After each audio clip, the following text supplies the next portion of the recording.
So with default parameters, I usually use these as just a way to make sure data is set in a object, even if the user hasn't set everything up for them. So what are the default values that things store if not explicitly set up? So I'm going to start off by creating a simple employee struct, and we'll have a name, address, pay, and let's create a function that will take in and add an employee or also display an employee. So two different functions. And we're not putting it all in like a big class because we're just kind of trying to keep it simple and investigate this stuff in a vacuum, if you will. So add employee, I will fill that out in a moment, and void display employees. And meanwhile, inside of main, we're going to create a vector of employee objects and create an employee list. So with the employees, and this will be responsible for adding them to this list, we'll need access to the vector. I keep saying list, and basically, like in human English, it's kind of a list. In C++, it's a vector or a dynamic array, because a list is a different structure. So when I say list, just think of it in English terms here.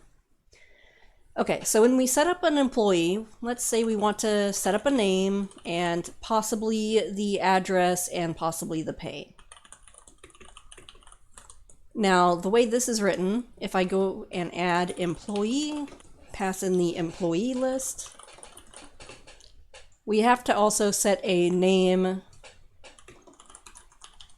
and address and pay. We have no choice. We could put in some placeholder information, but that's not really the best way to do this. So we're going to set default parameters. If they don't enter a pay, let's default that to $15. So then I can literally take that part off of my arguments. If it's missing, it's 15 bucks. If it's not missing, it's whatever I passed in. And address, maybe we don't have everyone's address right away. We'll just say unset. So if I have no address here, we'll just ignore it, set it to default value so that we know at least when we see that data that we have not set it up. Okay, so in here we're going to create a new employee.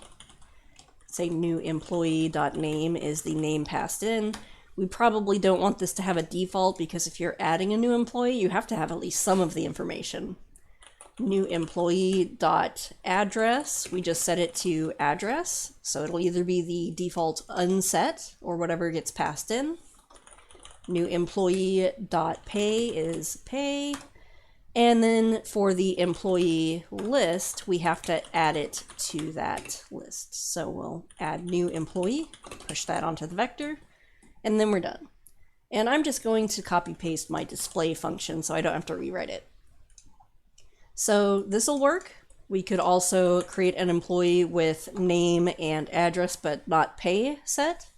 So we'll do this. Oops.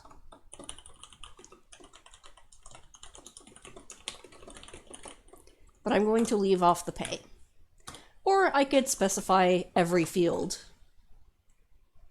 We'll set this to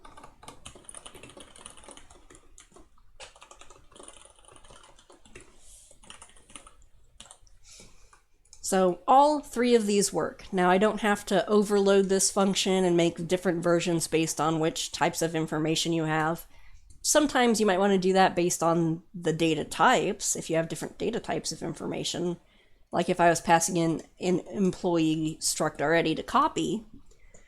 But if we just have this one and have all of the default parameters at the end, then we can kind of default those.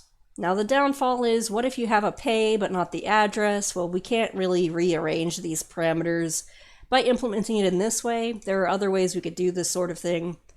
But for the most part, this is just a really simple example of... Oop, I had the wrong program activated. This is just a really simple example of utilizing that. And I forgot to pass in the employee list is the a parameter here. So we'll do that real quick. build and run, and nothing displays because I did not display any data. And there we go. So here's the default 15, and then unset address, fake address, default 15, and then both of those are overwritten. Now, where have I used something like this on a larger project? Well, let's look at my game code, or my game engine to be more precise. Sometimes I do use default parameters instead of function overloading, but I think I use function overloading more. So we have multiple moves, that's function overloading.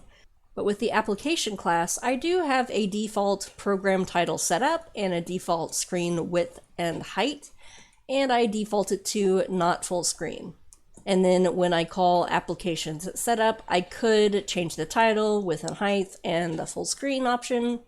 And I think that's kind of the main place where I have that as a default argument or default parameter. So I don't use it quite as much. Let's see if we have anything else. Yeah, nothing really obvious. So in a place where I need to have a width and height, I can't just set up a window of 0 by 0, so I have to have something stored there. So I might as well set up default parameters here.